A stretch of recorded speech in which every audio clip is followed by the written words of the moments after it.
Esses dias eu tava rodando no Instagram lá pra ver umas coisas, e aí eu vi um videozinho de um cara que ele tava, um pregador lá, tava numa igreja, e aí ele começou a profetizar. E aí ele foi pra profetizar pra uma senhora lá. Aí ele foi pra querer abraçar ela e falar, ela já logo meteu a mão no peito dele assim, calma lá. E aí ela deu um esculacho na frente de todo mundo assim, falando, olha, vocês ficam acreditando em tudo que é dito aqui, ou em todos que sobem aqui, quando você olha não que tem nada a ver, olha aí, ó. Obrigado, querido. E vocês precisam prestar atenção, entender. Eu acredito nos dons até hoje, eu busco muitos dons. Quero muito ser usado pelos dons, mas quando sobe alguém lá no e começa a querer, parece que é ganhar no grito, nossa, isso me incomoda tanto. Me incomoda de um jeito. A gente sempre volta para a questão do espetáculo nos cultos que está acontecendo, a questão que o cara está virando um coach ali, está pregando, em vez de estar pregando a palavra de Deus, ele está pregando, está ensinando, na verdade, coisas psicológicas, formas de ser, aquela coisa. Eu acho que para tudo tem um momento, para tudo tem um tempo certo para que ouça determinada coisa, para que se pregue determinada coisa. Eu entendo essa questão de, vamos ter essa questão de ser um coaching. Eu sou contra o coaching, assim, da palavra. Assim. Eu não acho legal. Eu acho que tem alguns pregadores que pregam de uma forma, tem pregadores que pregam de outra, tem uns que pregam rápido pra caramba, outros que são mais explicativos, nessa questão. Mas eu acho que tem muita parafernália. Acho que tem muito essa questão que você falou aí, que é de fazer um show. Eu não acho isso. Mas uma coisa que também as pessoas...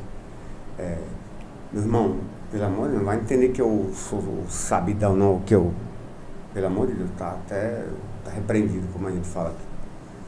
Não é. Porque assim, eu gosto de analisar as coisas, eu gosto de tentar entender as coisas, né? E aí eu vejo assim que quando o escritor lá escreve, vejo que vocês têm que voltar aos primeiros rudimentos. Assim, se vocês não aprenderam nem os primeiros rudimentos, como é que vocês querem comer feijoada? Como é que vocês querem comer comida forte? Porque não saíram dos rudimentos ainda. Como assim rudimentos? Você pode me perguntar. Eu falo, rudimento é o seguinte: o camarada não aprendeu a cultuar ainda. A pessoa não sabe a diferença entre um culto. Ele não sabe cultuar a Deus. Aí você fala assim, mas como assim? Até hoje ninguém sabe cultuar. Eu não estou falando todo mundo. Estou falando que a maioria das igrejas, as pessoas não sabem cultuar a Deus. Porque as pessoas não vão no intuito de oferecer. E culto é para oferecer. É a questão da adoração. Esse é o tema para o próximo. E tem um detalhe. Por exemplo, quando você vai no culto, que aí é onde está o X da questão. O Max. É onde está o X da questão. Você vai no culto para oferecer. Sim. Então, você não vai no intuito de receber. Tá correto? Perfeito, né? Você vai num... Sim, você vai oferecer. Esse é o modelo judaico que era de oferecer o sacrifício. Tipo assim, você chegava lá, entregava o carneiro, o bode, o boi, seja lá o que for, e você não ficava questionando o sacerdote, era virar as costas e ir embora. Você só oferecia, ofereceu, virou as costas e vai embora. E no que a gente chama de tempo da graça, que é o nosso tempo de hoje, o Senhor Jesus Cristo nos dá a oportunidade, mesmo você vindo só oferecer, de ali vamos dizer assim, do meio para o fim, vem alguém e expõe um oráculo. É uma palavra profética, não é de ensino, tá? Aí é que está o X da questão. O ensino da palavra é na escola dominical. O ensino da palavra é você estudar teologia, é você buscar ler livros. Isso é o ensino da palavra. Dentro da igreja é você ter pessoas que você possa consultar, que nem o teu pastor, que tem teologia, professor de escola dominical. O culto não. O culto não é para ensinamento. A palavra vem com ensinamento, perfeito. O oráculo, né? que é o ensinamento de Deus para a igreja, tem que vir com um ensinamento? Tem, sim, com certeza. Mas ela não é uma palavra de ensino, ela é uma palavra profética que normalmente vem com o ensino. Mas se você for pegar, se você for analisar, a palavra profética é só um negocinho ali e o restante é todo um ensino que a gente faz por trás. Isso é bacana, né? Desde que seja ele correto, né? Desde que seja ele com conteúdo. Desde que seja a palavra de Deus mesmo, né? E aí a questão do dom espiritual... Eu concordo com você. A questão do dom espiritual, que é feito outra confusão, você vê que o Paulo até tocou no ponto ali, o cara arguir para si mesmo que o dom que ele tem é o dom da ciência e do conhecimento. Eu sou professor de teologia, eu tenho o dom da ciência e do conhecimento. Não, você apenas estudou e Deus foi misericordioso, abriu a tua mente e você entendeu. O dom, ele é uma coisa meio sobrenatural mesmo, entendeu? Então ele tem que ser tratado como uma coisa sobrenatural. Profetizar não é ter o dom de profecia, é diferente, né? Você profetiza quando você fala, ó, Deus te abençoe, você está profetizando. Deus abençoe o teu dia, você está profetizando. E você está maldizendo também quando você fala desse jeito, ó, essa criança é terrível. Você está profetizando maldição também. Então quando você está lá no púlpito, lá, na palavra espontânea, na palavra profética, na palavra, no oráculo de Deus para a igreja. Porque o culto ele é espontâneo, né? Ele é espontâneo. Ele tem que ser racional e espontâneo. Eu onde, penso. Mas é onde mora o perigo da questão da pessoa achar que no culto ele vai ser ensinado. Você está me entendendo? Tipo, a pessoa só vai no culto de domingo. Você acha que uma pessoa dessa, a primeira palavra que ela ouvir, que não seja uma palavra bacana para ela, o que é que vai acontecer com ela? Vai sair fora da igreja. Por quê? Porque ela não tem ela não foi ensinada. Ela não tem escola bíblica dominical, entendeu? Ela não... É muito complicada essa questão. Rock bem, você chegou. Deixa Deus se usar. Fala Deus. Fala Deus. Ó, irmãos, isso aqui é um veneno, tá? Então não toma, já que é um veneno, não toma. Mas esse veneno é um venenozinho bom, tá? Então, um veneno bom, esse tá liberado, tá liberado. Esse tá liberado, tá? Então, aí você... Pode continuar com a sua... Dons espirituais. Seus dons espirituais. Bom, um pouco sobre profecias e profetadas. Muito comum em vários cultos, acho que nós já participamos de vários com esse tipo de situação que eu vou falar. Existe ali uma pessoa mal intencionada que ela inventa uma profecia para alguém. Sei lá, diz que Deus vai tirar ela do lugar onde ela está, sei nem que lugar é esse. Mas vai. Era isso que eu ia falar. Vai. Não era isso que eu ia Não, Deus falar. vai te levantar, vai tirar de onde você está, vai te levar para... Enfim, né? Mas vai. E aí tem a pessoa, como o Thiago falou, a pessoa que não foi muito bem orientada, que acredita nisso. Por quê? Ela está ali de boa fé, acreditando que aquele irmão verdadeiramente está falando em nome de Deus. Às vezes foi atrás disso, né? Não, então, também. a maioria das vezes vai atrás disso. São vários níveis de pessoas. Vamos falar daquela inocente. A pessoa que estava lá de boa fé. E ela ouve isso e ela passa a acreditar. E profecia nada mais é do que uma palavra de Deus.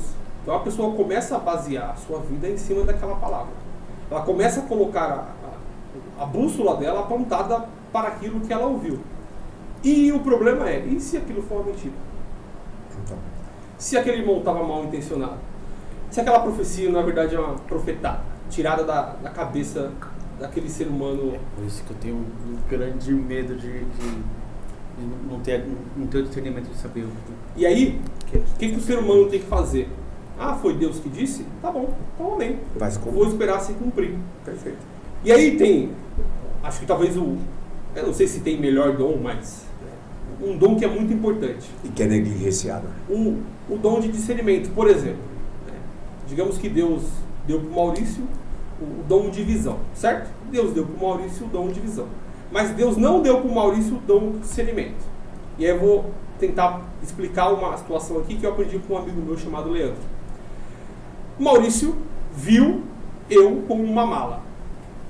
Maurício viu, na visão que ele teve, ele viu Paulo como uma mala. Mas Deus não deu para ele o dom de discernimento. Ou seja, Deus não falou para o Maurício falar nada para o Paulo. Deus só mostrou. Se Deus quisesse que ele falasse alguma coisa, explicava aquilo, ensinava, ó, é assim, assim, assim. O cara que tem o dom de visão e tem o dom de discernimento, o que ele ia conseguir discernir? Tá, o Paulo está com uma mala. Isso quer dizer o quê? Ele quer sair de um lugar para outro, ou ele tem que sair de um lugar para outro? Tá vendo como são coisas diferentes que o dom de discernimento ele vai entrar? Então, Paulo te viu com uma mala, você está pensando em viajar, Deus falou, vai, que Deus é contigo, ou sei lá, trocar de igreja, trocar de trabalho, né? Mala fala de mudança, então Deus está contigo, vai lá e faz. E às vezes não era nada, eu estava num lugar quieto, parado. Isso que eu vejo uma mala. Não, eu vou dar um exemplo. Pode comprar um passaporte. Aí já é um testemunho. Teve uma vez... Compra o passaporte, Vaz. Foi o ano passado, nós viajamos em família para Maceió. Aí tava minha esposa, minhas filhas, eu, tava o pastor, nosso pastor, a família dele e um outro pastor, também amigo nosso. Aí foi passar uma semana, a gente passou a semana, curtimos os dias, e no último dia a gente achou de vamos num culto para agradecer a Deus aí pelo período que nós passamos aqui, que foi tudo muito bem, nós fomos muito abençoados. Aí a gente foi numa cidadezinha próxima, né? Que a gente estava numa pousada um pouco afastada. A gente começou a caçar a igreja. Eles tinham visto algumas igrejas antes para poder fazer isso já, né? E aí a gente paramos e vimos uma igreja, tipo, sabe aquelas... parecem bem conservadoras e tal. Era assembleia. Os irmãos tudo de terno e tal. Eu falei assim, nossa, essa aí deve ser bem pentecostal, bem conservadora, né?